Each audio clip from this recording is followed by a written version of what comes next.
From the earliest writings of man, we know that the human race has been comprised of the haves and the have-nots.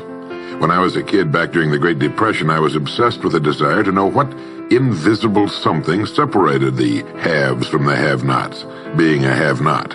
I wanted to know why so few managed to be well off financially in a country where success is available to everyone. For example, in checking the Statistical Abstract of the United States, published by the Bureau of the Census, I discovered, just lately, that only 10% of the men in this country, 65 years of age and older, have incomes of $6,000 or more a year. More than 80% of all men 65 or older have incomes under $4,000 a year.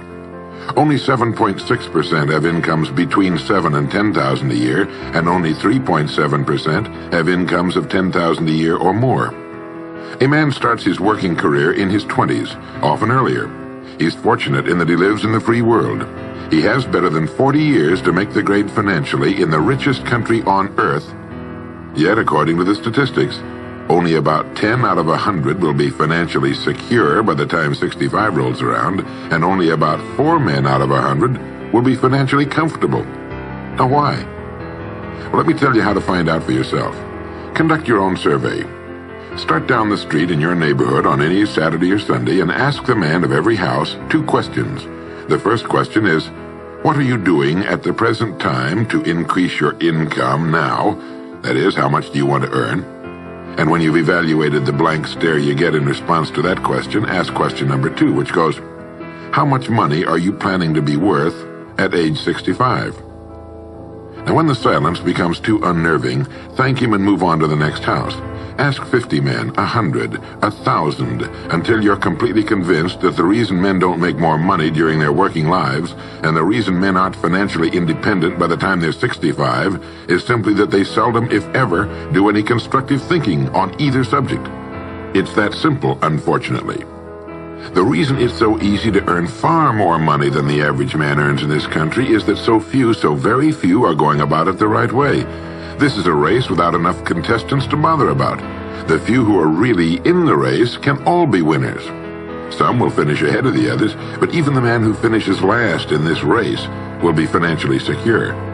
Most people, more than 90%, aren't even in the race. To prove it, ask yourself the 2 survey questions. Up until the time you started listening to this message, what were your plans for increasing your income? How much do you want to earn? And how much money had you decided to be worth by the time you're 65?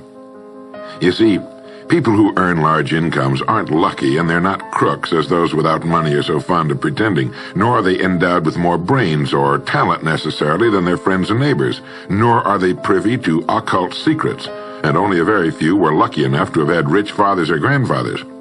Most of the people earning the big incomes today started the same way you and I did, and most other people.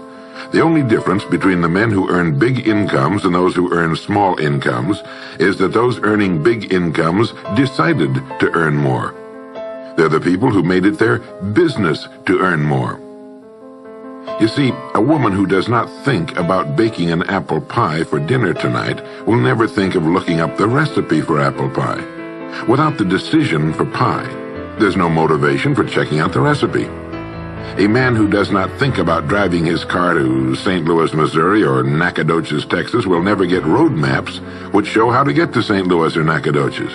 And a man who never decides to earn more money will never think of learning how, of looking up the rules for earning more money. You see, people do what they make up their minds to do. So get rid of the ancient superstition once and for all that people who earn big money are special people, or lucky, or get the breaks, or had money to begin with, or knew someone, or are smarter, or anything else. These are alibis. They can all be disproved 1,000 times. The reason there are so many of these alibis around is that men who fail to make the grade financially are seldom honest enough to just admit that they really didn't try and keep trying. So in order to justify their failure, in order to remain seated, they dream up and pass along these old alibis. We're all self-made, but only the successful will admit it. I once had occasion to visit Charleston, South Carolina. I'd never been there before, so I hired a taxi to drive me around the historic old town. I particularly wanted to see the battery where that famous shot was fired on Fort Sumter. Along this beautiful drive, some of Charleston's oldest and finest homes look out over the bay. I commented to my cab driver on what lovely homes they were, and he said, yes, some of those homes have 40 rooms. And then he thought a moment and he said, and every one of them is owned by a crook. This is how the have-nots justify themselves and their lot in life. I didn't say anything because I didn't feel I was entitled to advise him or try to straighten out his thinking. This is a free country where as long as he doesn't hurt others, everyone has the unalienable right to be just as wrong as he wants to be. As Thomas R. Lounsbury, the American scholar and educator, put it, we must view with profound respect the infinite capacity of the human mind to resist the inroads of useful knowledge. My taxi driver and men and women like him all over the world have been kidding themselves and holding themselves down and refusing the bounty and abundance of the world for centuries. Knowledge is available to everyone. We can either listen to those qualified to teach us, or we can go along with those ancient stumbling blocks we get from people who don't know any more than we do. The truth, incidentally, about those homes along that beautiful drive is that they were built by the men and women who made the largest contribution to the city of Charleston. In just a moment, I'm going to give you the formula for getting rich, but before I do, I want to remind you of something. Before a jet pilot begins his takeoff from an airport, he carefully goes over a checklist, item by item. He does this not only because it's required by law, but because he cannot afford to trust so important a job to his memory alone. He has another checklist that he goes over just as carefully before he begins his letdown at his destination. He does this without fail every time he takes off and every time he lands. Well, I think living successfully is as important as flying an airplane. And because of this, I think each of us needs a checklist too. And that's why there's one included with this cassette. We need a checklist to go over item by item before we take off in the morning and before we drop off to sleep every night. So I want to recommend that you affix the checklist to your bathroom mirror. Stare at it as you brush your teeth in the morning and stare at it again as you prepare for bed at night. Go over each item, and as you do, think of what each item represents. Now here's number 1. It's the formula for getting rich. It also explains why you're in your present position, whether you're earning $6,000 a year or $16,000 or $60,000 or $600,000. It applies to every adult, whether he's employed or unemployed. It applies to the richest man and to the poorest, and every person in between. And here it is. Our rewards in life will always be in exact proportion to our contribution, our service. Now that's what the formula means as the first item on your checklist. Memorize it. Our rewards in life will always be in exact proportion to our contribution, our service. Listen to it, think about it until you know it emotionally as well as intellectually. It might give you some slight feeling of superiority to realize that there's probably not another man within a mile of where you live who knows it. You can add it as a question on your survey if you want proof of that. If you want it in another form, here it is as it applies to a man's job. It's the same thing really, the same thing applies, but you can express it differently. The money you're paid by the company you work for will always be in direct ratio to the need for what you do, your ability to do it, and the degree of difficulty involved in replacing you. Maybe you want to write the formula down in both of its forms and think about it until it's as much a part of you as your name. The reason it isn't spelled out on your checklist is because you might not want everyone to know what you're up to. The checklist is valuable only to a person who knows what the words really indicate. All right, you've got the formula. As you think about it, its meaning will become clearer to you. With the formula, there are 2 rules which must be applied to properly use it. This formula, together with the 2 rules, is your recipe or your roadmap to earning all the money you really want. Now let's take a look at item number 2 on your checklist. And I'm serious about your putting this checklist on your mirror. You'll notice it's pressure sensitive. Item number 2, the gold mine. The Pulitzer Prize-winning playwright Archibald MacLeish in his play The Secret of Freedom wrote, "The only thing about a man that is a man is his mind. Everything else you can find in a pig or a horse." Strong words, aren't they? But as long as you live, you'll never hear a truer statement. The key to every human being's success lies in his mind, the gold mine between his ears. One idea can make you rich. A lot of good ideas can move you steadily upward in the work you do, and ideas are free. Now just think, there's nothing now being done commercially that will not be done better, much better in the years ahead. Next year's homes and most of what's in them will be better than this year's. Next year's cars will be better. Next year's manufacturing, distributing, marketing, and selling and advertising should be better.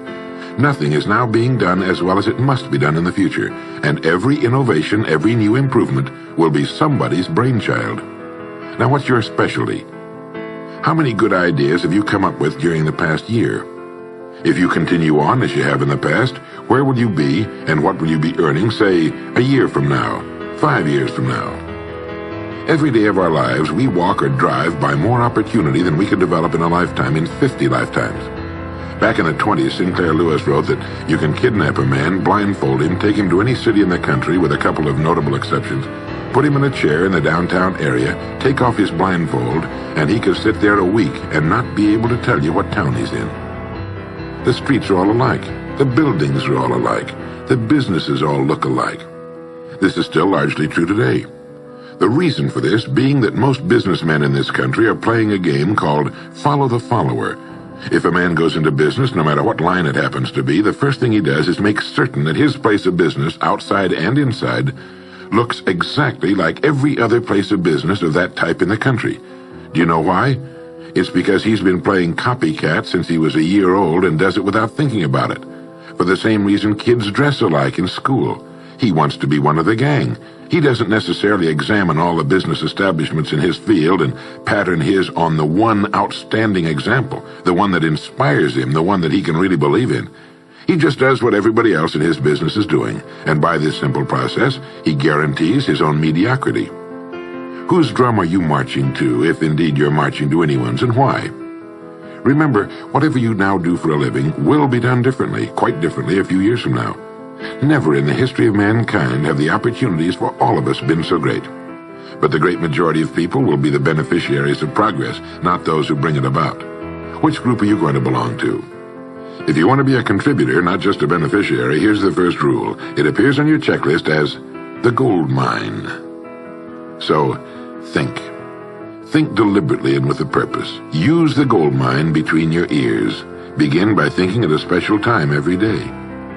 Back during the Depression, a New York lumber dealer was growing rich while other lumber dealers were going broke. When asked how he did it, he said, "Every evening when I get home, I close myself up in a quiet room, sit in a comfortable chair, and ask myself, how will my business be conducted 10 years from now? Then I try to do it now." Instead of competing with every other lumber dealer, which is what they were doing, he was creating. He was doing the very thing man was designed to do, the very thing man does best. A company growing at the rate of 10% a year will double its size in less than 8 years. But a man can improve his effectiveness 50% or 100% a year or more. The experts tell us that every one of us has within him deep reservoirs of ability, even genius, that he habitually fails to use. Well, let's begin now to reach into these deep, rich areas of pure net profit and use more of our real abilities. Let's think. Here's the best way I've found to make yourself think. Start getting up a little earlier than you're accustomed to. Right off the bat, this gives you extra time that 95% of the men in this country are not using at all. 1 hour earlier a day gives you 6.5 extra 40-hour weeks a year. But at this time in the morning, take a refreshing shower, dress, get yourself a fresh, hot cup of coffee if you're a coffee man, and then sit down to a clean sheet of paper. At the top of the paper, write your financial goal. Now, this is the amount of money per year you intend to earn soon. Incidentally, you might like to keep this to yourself, too. It's nobody's business but yours. Then, start to think. Think about your goal and what it'll mean to you and your family. Then see how many ideas you can come up with to help you reach that goal. Ideas to improve what you now do for a living. Ways of increasing your contribution to match your income goal. You know, jobs don't have futures. People do. No matter what line of work you may be in, there is within it more than enough opportunity to last a lifetime. You don't have to think of brand new ideas or revolutionary new ways of doing things, although you well might come up with some. Think of ways of improving what is now being done. If you are to increase your income by the amount you've specified, you must find ways of increasing your contribution, your service. And the key to this is to be found in your mind, in that gold mine between your ears. Try for 5 ideas every morning and write them down, and save those sheets of paper in a special idea file. Many, perhaps most of your ideas will be worthless, but some of them will be very good. A few will be excellent, and every once in a while you will come up with something really outstanding. You see, 5 ideas a day is 25 a week if you don't think on weekends. Now that's more than 1,000 ideas a year. One idea can get you to that income you're shooting for. The law of averages swings so far in your favor you just can't miss. Try to develop a sense of expectancy. That is, try to hold the feeling that the goal you're shooting for is a sure thing, and that it's only a matter of time before it's realized. You know, Henry Ford didn't start making cars until he was 45. A friend of mine started a new company at 65. He's still going strong, and his new company has sales of better than $300 million a year. It's almost never too late. Try not to think of things outside of your own line of work or whatever it is you're most interested in. To think well and profitably, you must discipline your thinking. Keep it on course, controlled, keep it in one field, specialize. Now for the final item on your checklist. It appears as the word. And the word is attitude. Attitude has been called the most important word in the language. William James put it this way. He said, "The greatest discovery of my generation is that human beings can alter their lives by altering their attitudes of mind." Now this is something to think about. Can alter their lives by altering their attitudes of mind. It's another way of saying we become what we think about. Look at it this way. Your total environment, if you've been an adult for any appreciable period of time, your total environment is a reflection of you as a person. The house and the neighborhood in which you live, the car you drive, the clothes you wear, the job you do, the people with whom you regularly associate. Your total environment is an exact and merciless mirror of you as a human being. Now, if you feel your environment can stand some improvement, you have only to improve your attitude, and your world will gradually change to reflect the changing person. Here's how to change your attitude. Beginning now, begin to act as would the person you most want to become.